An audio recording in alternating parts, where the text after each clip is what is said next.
Okay, hello everyone. Thank you for joining the Chosŏn History Society's second talk, this week featuring Dr. Sung-Yeol Han.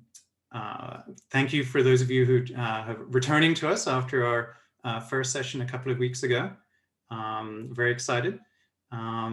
Just to give you, for those of you joining us for the first time, a little bit of context as to who we are. We're the Chosŏn History Society. We're brought to you by CISC, the Cambridge Institute for the Study of Korea. And we're here to basically try and pioneer a new way of sharing knowledge about Korea. We're a learned public society. We host Zoom talks, and coming soon, all sorts of different events across different medias. I'm Nick. I'm the, I suppose you could call it, director. My co-host here, in a sense, is Six, who some of you may know. And we were also joined, I believe, that he is here. Yes, Mark Byington, also of CISC. Thank you both very much for your help in this project. Of course, most importantly, our guest speaker today, Dr. Sung-Yeol Han. Today he'll be speaking with us about Chosŏn-Qing and formal diplomacy and the opening of Korea, 1876. Dr. Han is a PhD from Princeton University, is currently a lecturer at East Asia International College at Yonsei University in Wonju campus. He's a cultural and intellectual historian of modern Korea and specializes in the study of Korea's cultural, intellectual transformation through a comparative understanding of Korea's recent past in the context of East-West and inter-Asian connections. He's currently working on a book project titled Beyond Nation, Sinographic Network and Korean Nationhood. Yeah, with that, I think we'll get started. So Dr. Han, take it away. Thank you very much, Nick, for your generous introduction. So hello, everyone. My name is Sung-Yeol Han, and please call me Sung. And today I'm very pleased to have this moment to share some part of my research that started from my dissertation project. And I study history of late 19th century and early 20th century Korea, focusing on intellectual history and diplomatic history. And in my book, which I title as Bond Beyond Nation, Sinographic Network and Korean Nationhood, in this project, I examine the sinographic literature and transnational discursive practice in modern Korea as a way to offer a new approach to questions of China and its relation to Korea's modern nationhood, and how that complicated the political and social agenda in the making of Korean modern identities. So this, for this presentation, I also invited some of my undergrad students from Yonsei University. So you may see some names that seems coming from Korea.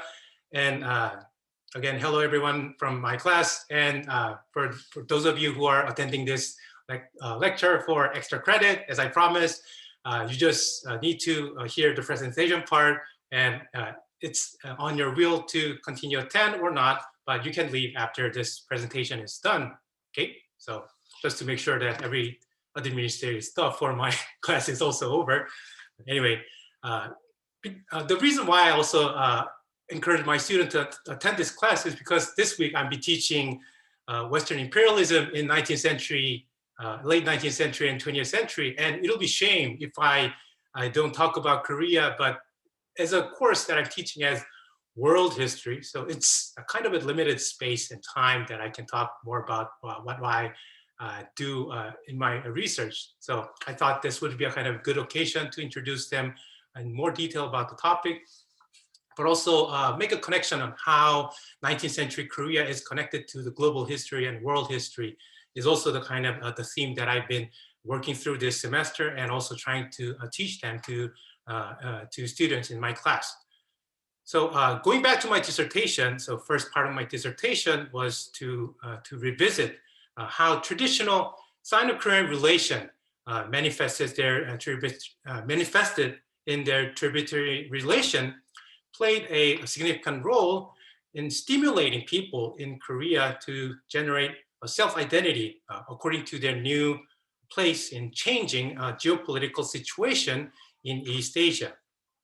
So to describe in more detail, the gunboat diplomacy and economic penetration by Euro-American industrial powers, and later by also Japanese industrial power, required East Asian states to gather intelligence on changing geopolitical conditions as a way to formulate new diplomatic counterstrategies to survive in such era.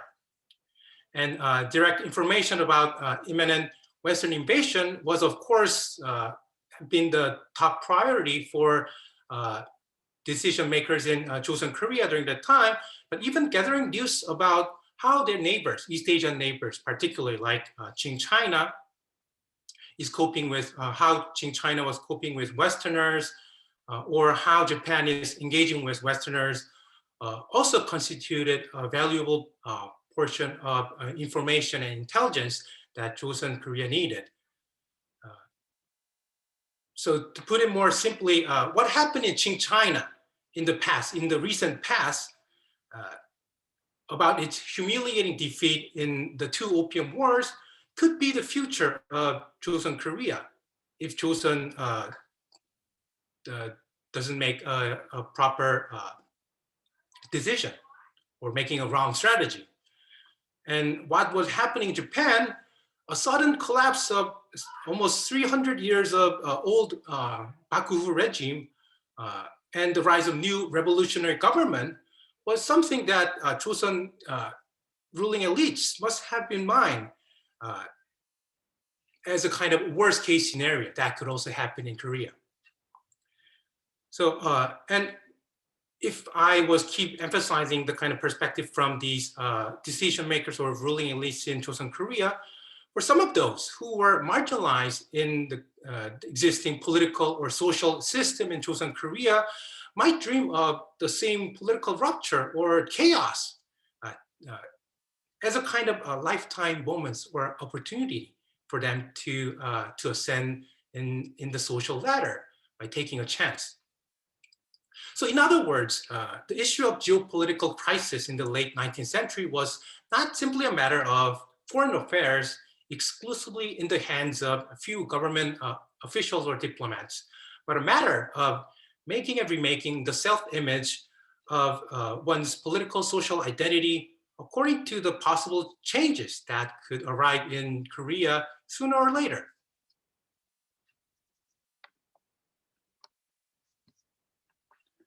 So, so again, by 19th century, the possibility of a foreign invasion and a collapse of existing social order was no more a wild dream in Joseon society. It already happened in China and Japan, as I remind you about the recent past. It already happened in East Asia. But something also observers of Korea of this period.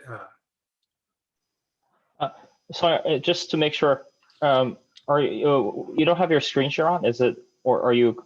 Oh yeah, sure. Yeah, I can certainly share the screen. Still, I'm in the introduction of this okay. presentation. So well, sorry, I wasn't sure. No worries, no worries. Yeah, I didn't make that clear at the beginning. So anyway, observers of Korea of this period indeed are often struck by disputes revolve around the speed and direction about changes or prioritizing certain domestic or foreign policies. But none of them challenge the fact that the sense of crisis was largely shared and demanding certain urgent actions. And this is the kind of context that I try to understand the Treaty of Ganghwa or Treaty of 1876 as a culmination of domestic action, rather than a what earlier historians labeled as a timid or unprepared or passive response to modern type of imperialism. So in this presentation, I consider historical agents in Joseon, Korea as political animals who try to shape their own discourse surrounding themselves to impress others and demand what they deserve in this changing geopolitical situation. And while other diplomatic histories of this particular period conventionally devoted to the political, economic, or institutional transformation or changes, my interest is more focused on how such geopolitical crises impact the political and social agenda in bringing due level of consensus in diplomatic decision making. So to begin with, why 1876 treaty, Joseon-Japan Treaty of Amity and Peace matters. Still, it matters because it seems like a convenient historical event for various types of audience in nowadays. For historians of other parts of the world, to begin with, it resembles the unequal treaties, so-called unequal treaties that force non-Europeans to grant political and economic privileges to modern imperial powers. And these unequal treaties have been used as a institutions that explains the rapid process of imperial expansion in a global scale, particularly in this era. And for historians of modern Japan, it resembles the unequal treaties that Americans and other Western powers had imposed on Japan. So for other Japanese historians, it was the moment that Japan successfully modernized itself, or at least knew the right directions to survive in the age of imperialism by being an imperial aggressor rather than a colonized victim. For historians of Korea and other historians in other colonized parts of the world, it is also a convenient episode to make post-colonial claims of justice by oversimplifying the binary between passive victims and aggressive imperialists. Other Marxist scholars blame the systemic failures of the old regime in those colonized countries, which inevitably invited the capitalist imperialism. So if we tell our stories about the history of opening of Korea, beginning with 1876 treaty as Korea's first moment to enter global economy, or its moment of receiving international law system, we don't actually pick up the story until the time when Japan started to change while Chosŏn Korea remained unchanged. In this simplistic understanding, we don't take into consideration that Chosŏn Korea had, from earlier centuries, already achieved level of connectivity to the global economy and geopolitics of imperialism through its interaction with its neighbors, Japan and China. We also don't take into consideration of dramatic social and economic changes in late Joseon society as a result of its connectedness to the globalized world since around 1600s. So as a Korean historian, it was such an obvious and goal to understand the story of the Treaty of Joseon, Japan in 1876. But it took a while for me to kind of persuade other historians why it matters for global historians or world historians. One of the important aims of studying and researching world history is to challenge the existing narratives in world history that totalize, generalize historical changes in human history and forcing one side of narrative to the others. And one way to challenge this conventional approach to world history is by investigating history as an interaction of the pieces and assessing the experience of the whole of humanity through study of those interactions. And particularly for scholars of empires, these scholars try to shift their understanding of empire from one directional movement from its metropole to periphery to a alternative perspective by closely looking into the empire building from peripheries and frontiers and people who inhabited those areas at the fringe of those empires, while addressing their active role in the overall empire building. So while it is important to emphasize the ways in which the wind of imperialism pushed Meiji Japan toward the demand of new treaty to Joseon, it should be also remembered that the success of the treaty between Joseon and Japan required advocates from Joseon side who came to the negotiation side. And it is also important to understand their own agenda and motivations that will eventually contribute to our understanding of the whole humanity through the study of those interaction moments. So in pursuit of a more multifaceted understanding of diplomatic developments, this study uses informal diplomacy as an analytic framework. Informal diplomacy refers to the process of personal interaction, shared cultural and intellectual values as crucial elements which often determine the sustainability and efficacy of diplomatic relations between the states. By borrowing Tracy Sowerby's term informal diplomacy in her analysis,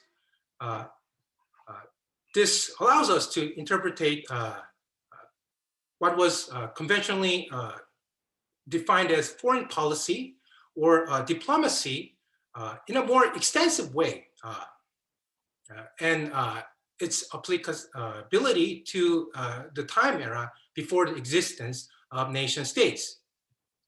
So while Sowerby's analysis of the recent trend in diplomatic history in early modern Europe was mainly focused on intra-European diplomacy, but she also pointed out similar patterns of cross-cultural diplomatic practices between Europeans and non-Europeans, and also within intra-Asian and intra-African diplomacy. Envoy Brashov records, or 사행 필담기, illuminates such long history of informal diplomacy that were essentially integral to Chosŏn Korea's foreign encounters with its neighbors in early modern East Asia. And it also captures a critical moment that led to the peaceful negotiation in the late 19th century. So for those who are not familiar with envoy Brashov, envoy Brashov was a method of communication in diplomatic engagement and other cross-border encounters in pre-modern East Asia.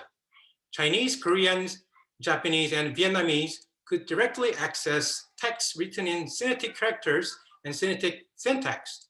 Non-Chinese ambassadors would directly converse with Chinese officials via envoy Brashov, and crucial diplomatic interactions were often not negotiated by bilingual interpreters. Interpersonal and linguistic skills in envoy Brashov deeply mattered in terms of enhancing each of envoys' ability to adapt to the social world of their host country as a way to guarantee their success in their diplomatic missions. The envoys between Qing China and Chosŏn Korea was regularly exchanged in an annual base between the two states, which represented and reaffirmed the asymmetrical relationship between the two states. This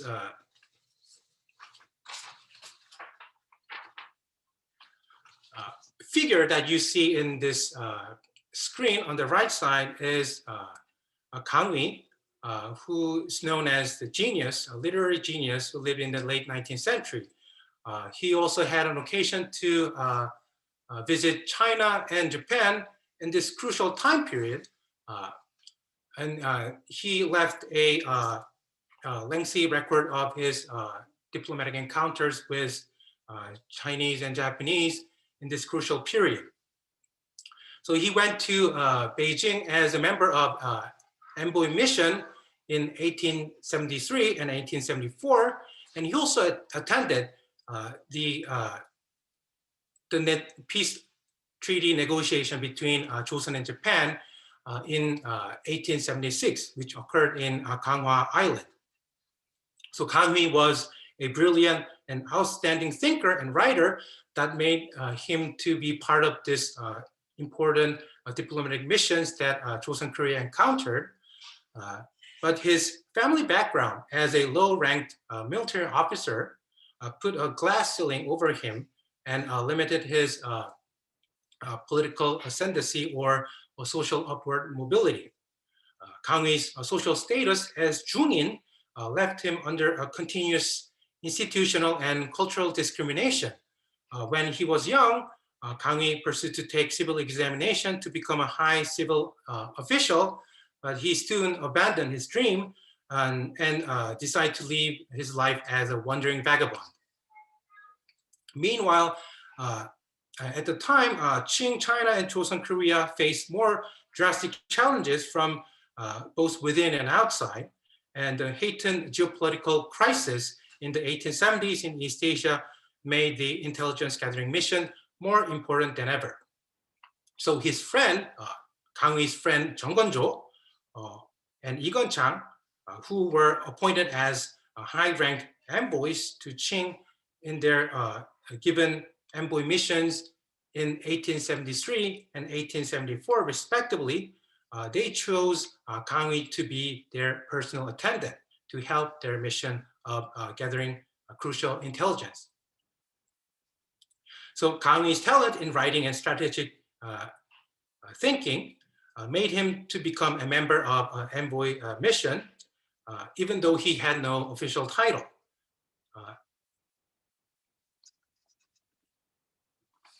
So for those of you who are not familiar with the social status in late Joseon Korea, I guess this will be a kind of a good occasion to think about how the existing socio-economic dynamics in Joseon Korea played a crucial role in shaping its diplomatic missions in the late 19th century.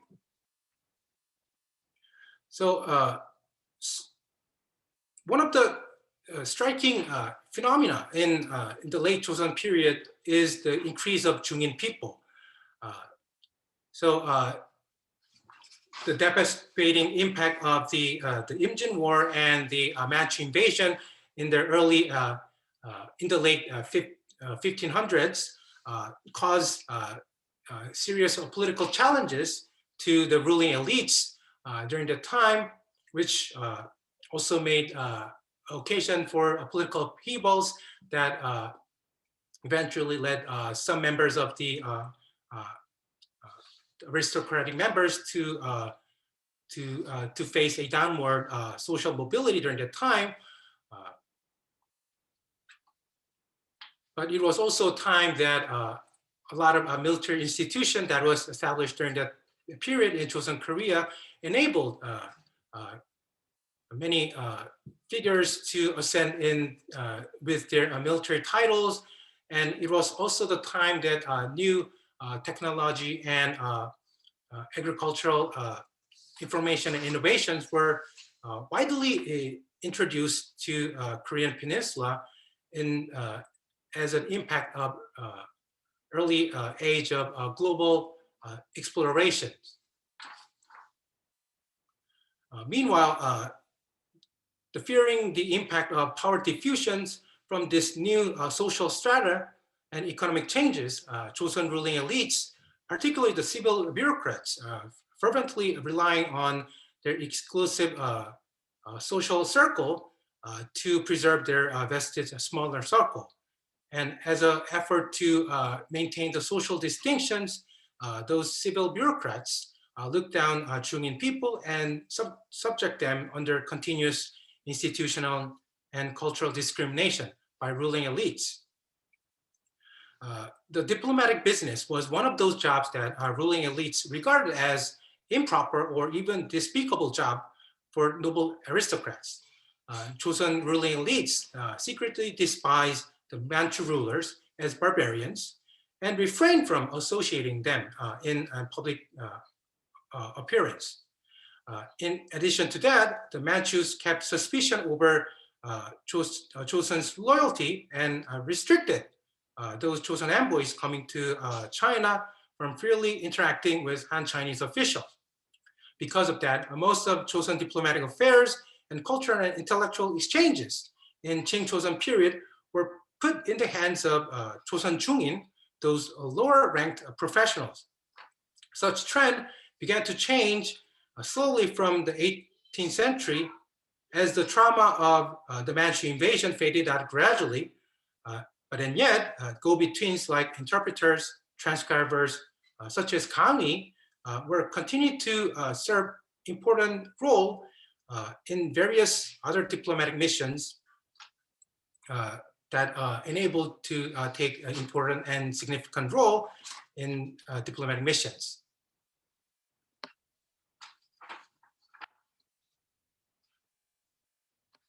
So again, Kangmi was able to attend these envoy missions in 1873 and also in 1874 as a personal attendant to Jeong Gun-jo and Lee Gun-chang.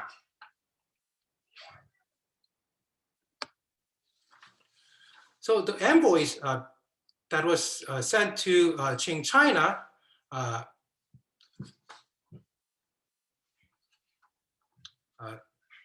met with various figures in China and in Beijing and asked them about their opinions about matters that was crucial for the Joseon's international security. So these are the kind of the three main points that can be summarized from the envoy brush talks records and also from official diplomatic accounts that was also reported back to the Joseon courts when they were returned from their mission. And so the Joseon envoys asked about the opinions of current status of Westerners, whether the Westerners are planning for another instigation or a war with China, or whether the progress in Qing China, particularly the self-strengthening movement and its kind of outcomes, was also a crucial matter for Joseon envoys to learn about.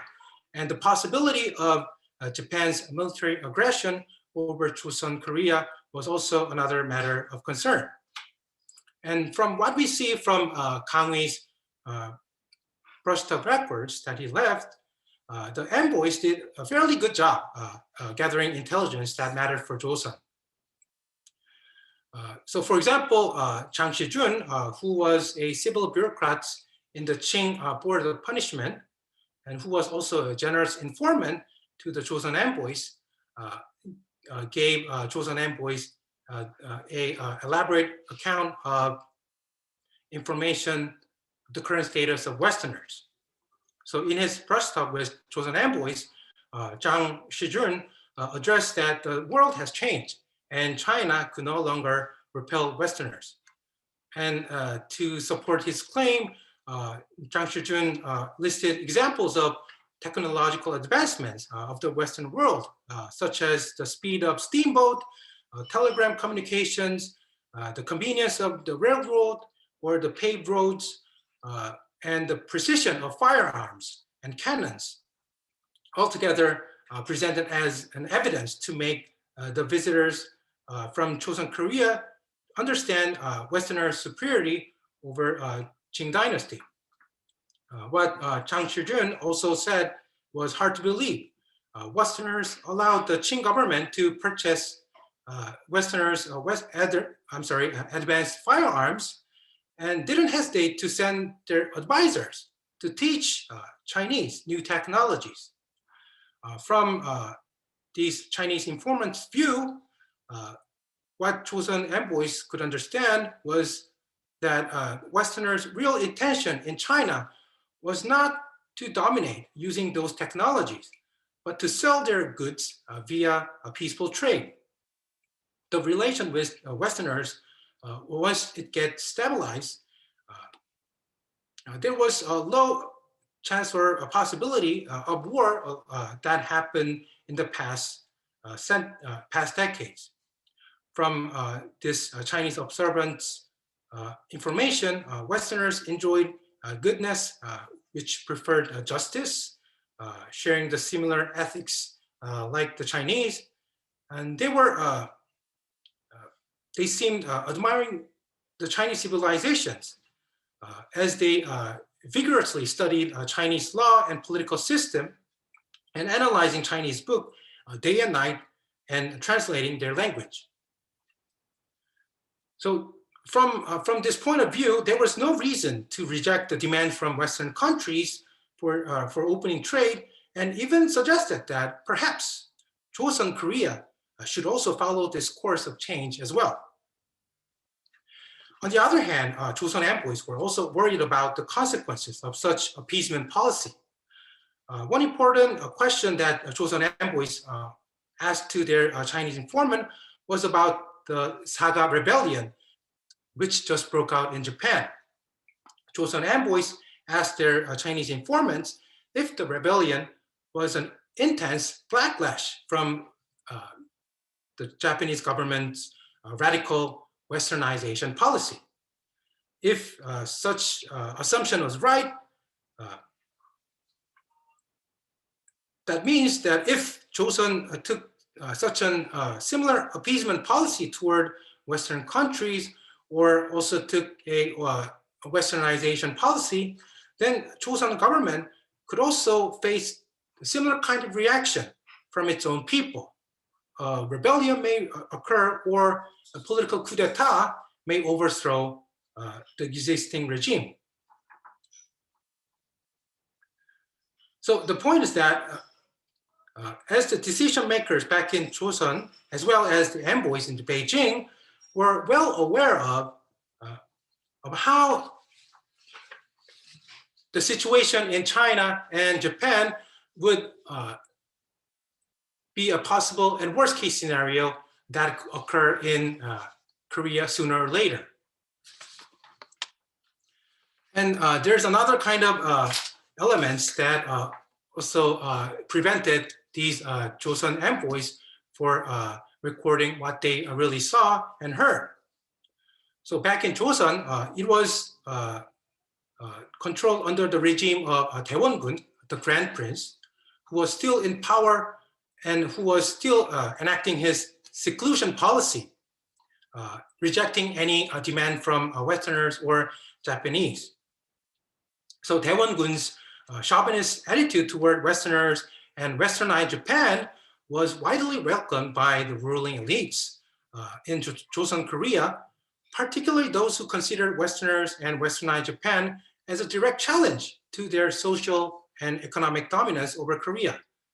So such hostile trend left little room for Chosån envoys to frankly discuss about what they really heard from those Chinese informants, and that also limited what they could bring back to Korea. And this is more obvious when we compare official reports that these Chosån envoys made with the brushed up records that Kang Hui left. Well, we can see that a lot of information that was available in written brushed up records were never mentioned in official reports. None of them were included. So as we acknowledge this as a kind of epistemological gap due to this political sensitivity of the information, but earlier historians, particularly historians who studied this period and the level of Chosån Korea's awareness of the changing world, hastily determined or concluded that Chosŏn Korea lacked awareness of the outside world, and it was considered as an ontological problem. But again, it was an epistemological problem, which was deeply interlinked with political desire of how these records can play a role in each of these individual envoys' political and social agendas. So while the Chosŏn envoys remained silent, Kang Hui did not. So Kang Hui knew the value of the information that he acquired in the brushed up records, as his friend recalled. So I won't read through this, the quotations, but this part directly helps me to conclude this presentation that this was a unprecedented challenge to Chosŏn Korea, brought by the encroachment of Western and Japanese imperialism that gave a moment of those marginalized figures like Kang Hui to take an active role to address what he heard and what he knew about the changing world, and use the wide gap between what was spoken and can be seen in Beijing and what is permitted to be said in Hansong as a way to, as a leverage to advertise his utility as an informed person and a diplomatic thinker during that time.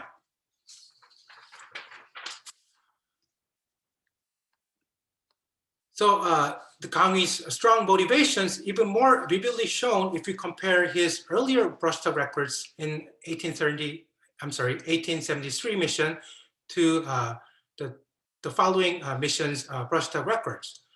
So in the second time, being aware of his utility, Kang Hui took an active role in the second mission by having multiple interviews with his Chinese informants, and he also developed different interview strategies.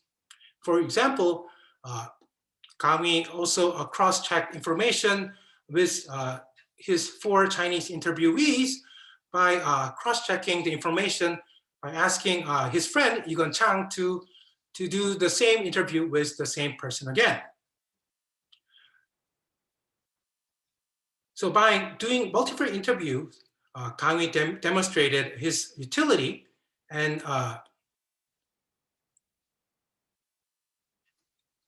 he could also achieve a higher level of sophistication of understanding the changing geopolitical conditions in East Asia.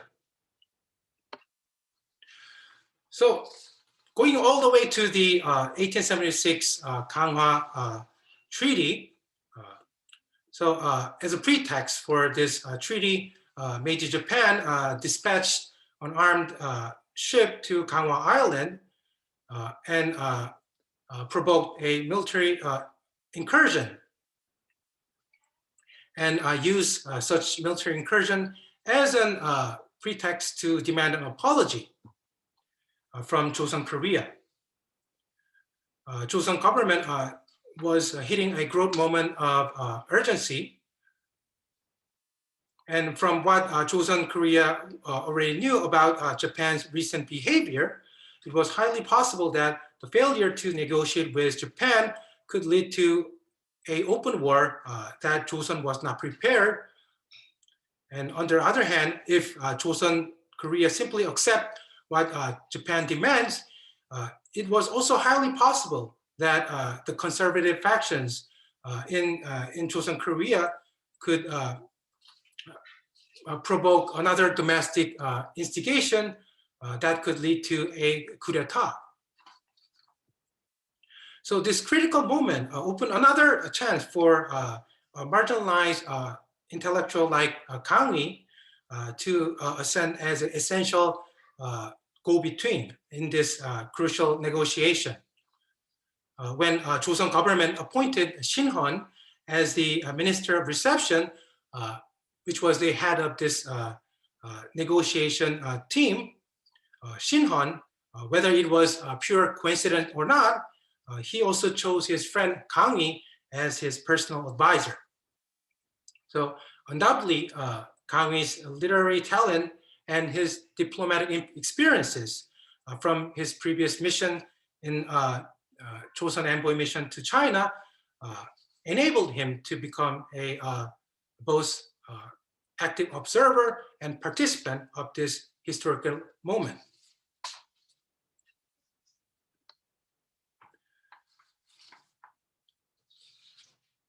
So his knowledge of the changing geopolitical situation that was making changes in Qing China and Meiji Japan gave a significant intellectual authority to Kang Yi for his proposal for the appeasement policy and successful treaty negotiation with Japan. So from Kang Yi's viewpoint, opening trading was not a big deal, and it did not directly contradicted what ruling elites were claiming. Kang Yi tried to justify his opinion by quoting what his Chinese informants informed him during his mission, giving another intellectual authority to his claims. And meanwhile, as imperialist demand from Japan was also apparent in the initial demands made by the Japanese delegates, Kang Yi and other Korean delegates were able to successfully reject such imperialistic demands, which included the public apology for the Unyo incident, and also the demand for including the most favored nation clause, which is crucial because it was the condition that allowed other Western imperial powers can automatically translate this treaty from a bilateral treaty to a multilateral treaty that could apply to all the Western powers as well. So again, being aware of this exploitative nature of what Japanese delegates were demanding, Joseon delegates of this treaty negotiations were able to reject those demands, and eventually Japanese delegates finally had to revoke their request of those two clauses, the demand of public apology and demand for most favored nation clause were never included in the final draft of the treaty negotiation. So while it still was a pretext for opening Korea for Japanese economic penetration, the ontological nature of the Treaty of Ganghwa remained somewhat different from other conventional formula of gunboat diplomacy and following unequal treaties in other parts of the world. So as a conclusion, by reading Kang Yi's two brushtalk records and his memoir of the 1876 negotiation, this presentation concludes that Joseon's proactive informational and informal diplomacy enabled a duly marginalized figure like Kang Yi to open on innovative methods to communicate and deliver new informations to facilitate the process of bringing new consensus in Chosŏn Korea, which also enabled Kang Yi to continue his diplomatic career in the rest of his life. So thanks again for attending this presentation. And I know that, yeah, I been a little longer than the given time frame, but I'll be happy to answer any question related to this presentation. Thank you. Fantastic. Dr. Han, thank you very much for your fascinating talk. As you say, I'd very much like to encourage anybody with any questions to go ahead, and you can either use the raise hand function within the participants button or feel free to PM me. But yes, if anybody's got any questions, now's the time.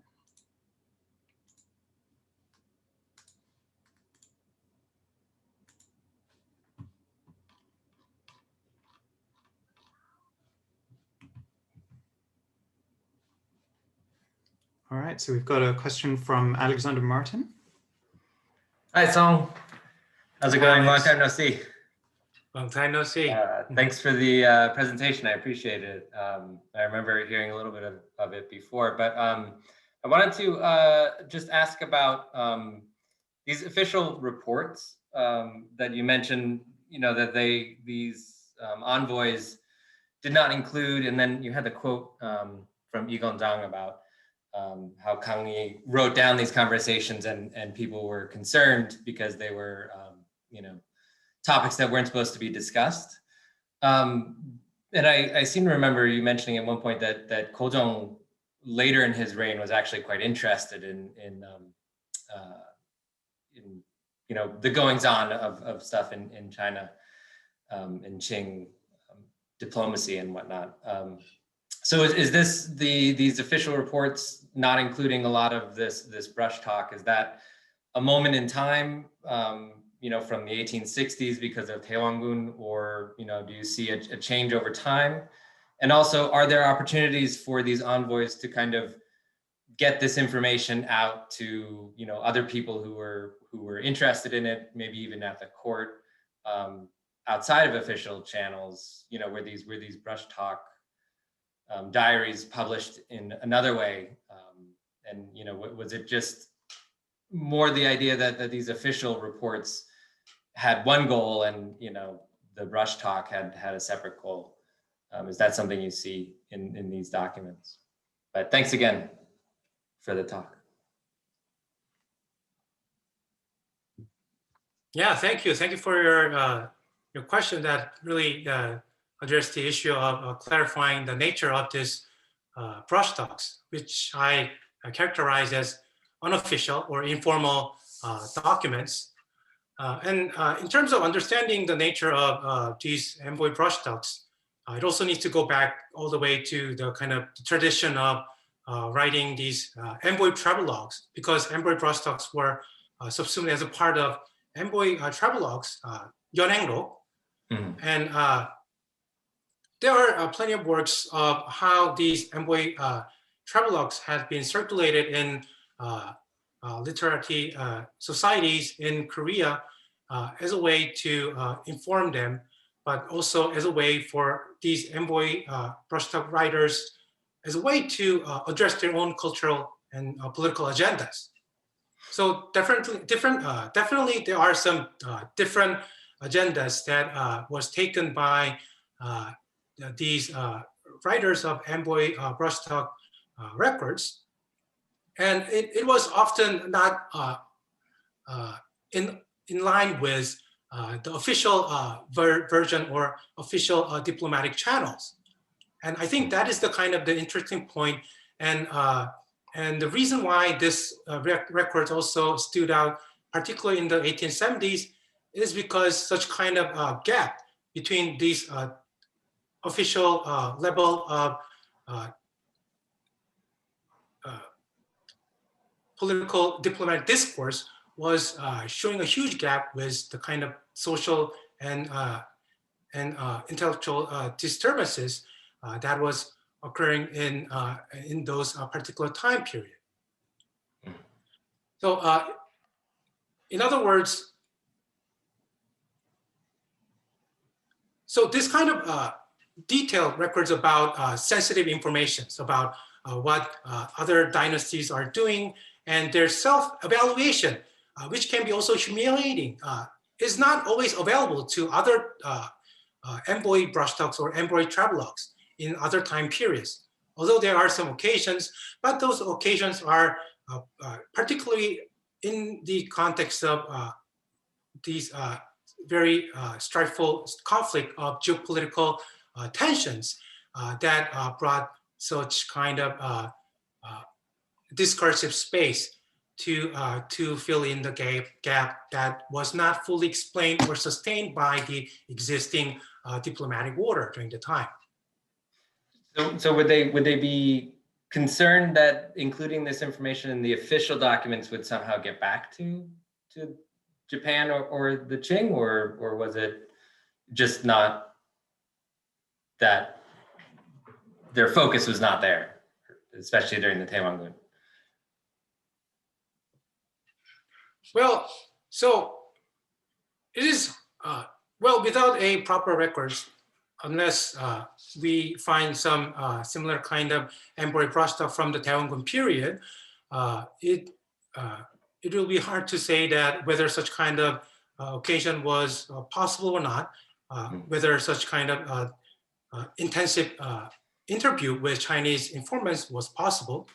But the point is that the absence of such kind of records in other periods, particularly in the Daewongun's period, shows that there was a kind of level of political suppression, and that made these envoys particularly sensitive in terms of filtering what they really saw and what they really heard. But such kind of tension began to release, particularly in the early 1870s, as Daewongun stepped down from his rule, and Gojong was ascending as a rising young ruler to take any chances, even from outside, to claim his political legitimacy as the only sole monarch in his own domain. So right, I think what was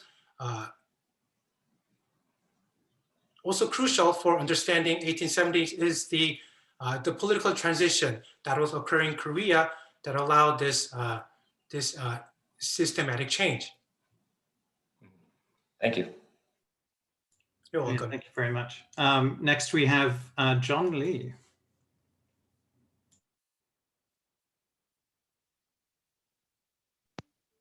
Hey Sonia, thank you for the really interesting talk.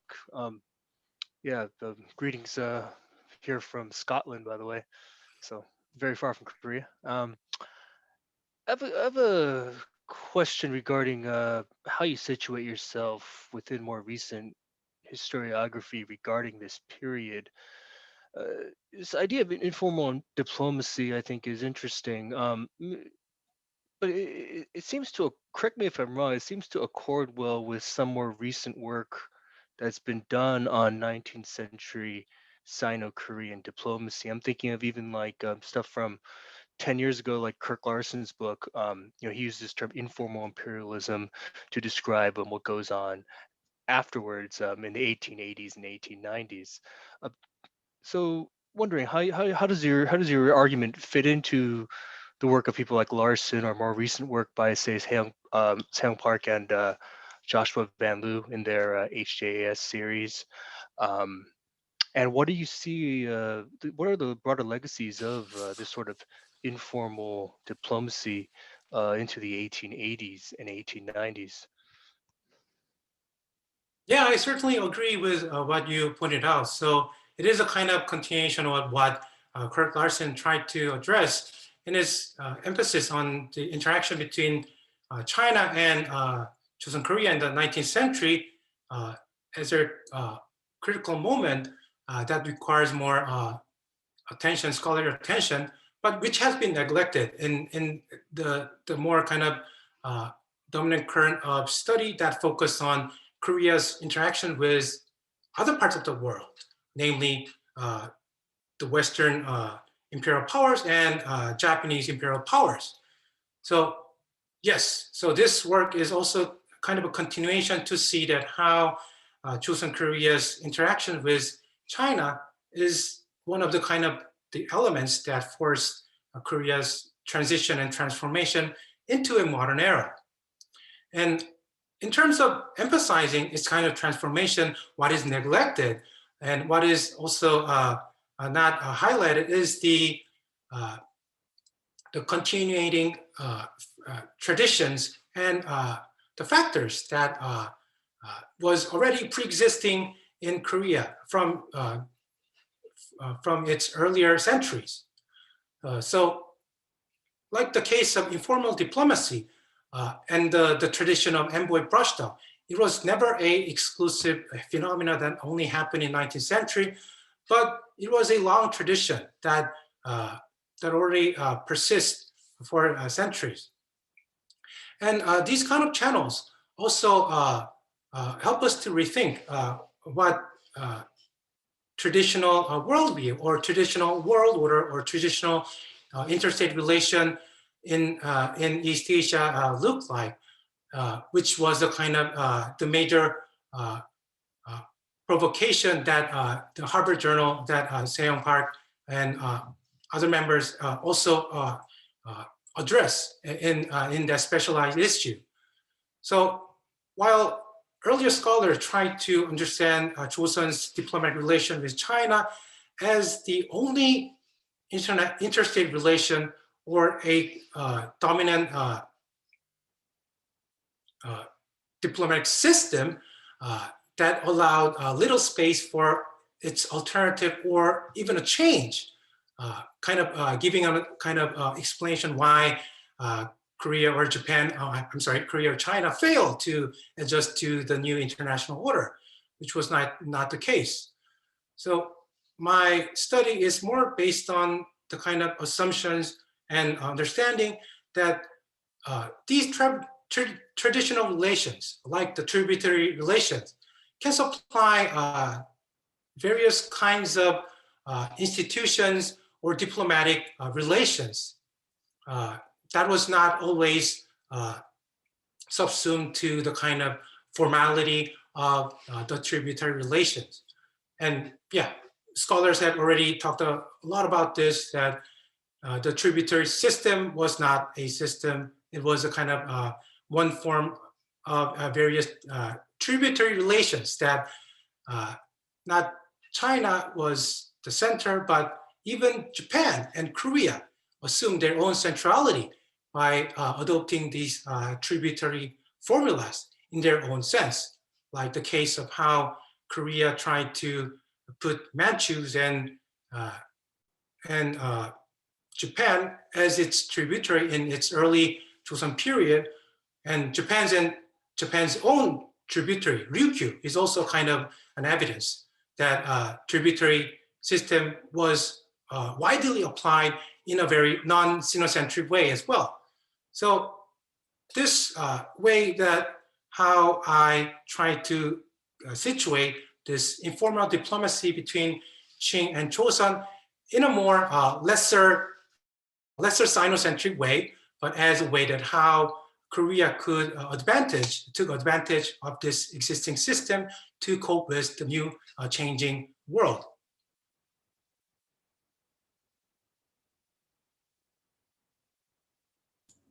Excellent. Thank you very much. And then next we have, well, the man himself, Six. You have a question. Yeah, I just, we're talking about these continuities in diplomatic practice and trying to look for ways to understand diplomacy away from the paradigm of the tributary system, right? And I think informal diplomacy provides a layer of engagement that I wouldn't say goes beyond the tributary model, but lets us understand what's going on without always resorting to these questions of hierarchy and centrality. And but one thing I wanted to ask you about, and this is out of my own curiosity, is I did some work with mid-Joseon, early Qing diplomatic exchanges, and there's the mid 18th century Tongmenghuigou. So this is a really sort of source-based question. And what I noticed is a Tongmenghuigou which compiles all these documents, and it's been analyzed as in terms of diplomatic practice and also diplomatic rhetoric, is that it makes references to these envoy reports, and it quotes them in certain places.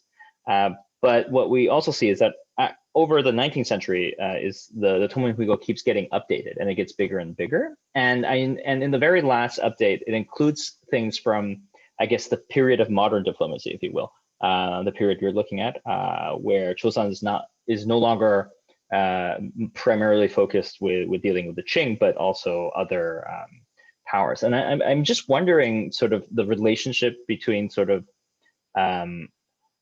what's documented in the Tongmenghuigou, because on some level it's a very massive totalizing text, but I'm just wondering how what's collected in there relates to what's happening outside. So what is the state trying to do with these updates? Is it trying to continue a traditional mode of diplomacy in an older framework, or I guess this question is so poorly articulated. I guess what I'm saying is, what do you think of the Chosŏn-Qing in the late 19th century?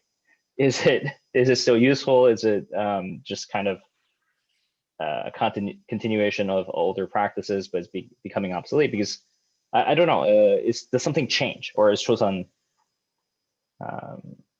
is something fundamentally changing institutionally in the 1870s? Yeah. I think, it is a kind of evidence that the Joseon state was facing an institutional change, but the way that how it is presented, I actually had an occasion to read your article about the Dongmunhigo, which also gave me a great, good inspiration about this topic as well, as the way that how, the way such documents are narrated is also the way how state tried to claim its legitimacy by addressing the continuity, even though the state was obviously facing such drastic changes. And I think the emphasis of this tradition or continuity is not a kind of exceptional case in particularly in this 19th century Korea, but it was also the kind of case that how Qing China in the same period was trying to cope with this kind of institutional changes, but still trying to take control of the way that how such transformation is interpreted by its subjects. So it was a time that a new diplomatic institution, foreign affairs institution was established, right? The Zhongliyamen was established, and it was obviously a new institution, which scholars has kind of argued about this kind of moment of breakover from its traditional Sino-centric world order. But recent scholarship of Zhongliyamen also kind of trying to emphasize this continuity of one way of Manchu's kind of well-known adaptability by developing a new institution in a way to cope with this new territory or new population under their regime, like the way that how Manchus in its early conquest regime created the Grand Secretariat and its cabinet system above the existing the bureaucratic system that was in Ming China. And in the similar sense, Zhongliyamen was also kind of the ongoing tradition of putting this adaptability and flexibility by creating new institutions within the same dynastic framework to cope with these new challenges, obviously new challenges, but still trying to insist that that such kind of changes are still under control. And I think the way that how Dongmunhigo was published in the 19th century was also an occasion that we can see how the Chosun government, Chosun state, tried to address such kind of insistence, its desire to address its continuous effort to control its diplomatic affairs, whatever changes happen in the world.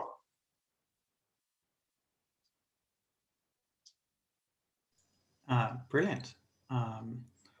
Well, I'm just scanning the thing here. If anybody has any additional questions for Dr. Han. If not, I'd like to again sort of say thank you to Dr. Han for taking the time to give us this talk, and thank you to everybody for joining us. We're currently in the process of evaluating a couple of people for our next talk, which hopefully will be on a similar cadence to what it's been sort of 2 weeks or so. We are always looking for people who'd be interested in sort of coming on and giving a talk, whether it be yourselves or indeed students that you work with, or interested generalists. We're sort of, the purpose of our group is to appeal to all sorts of people with an interest in Korea.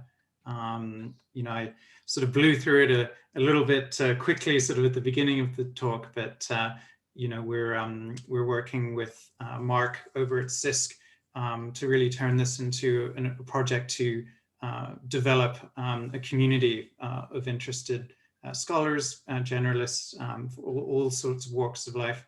And the more variety we can sort of include, the better. We're very motivated. So if you have any suggestions, or if you'd like to volunteer yourself, you can visit us on our website, which is the chosonhistorysociety.org.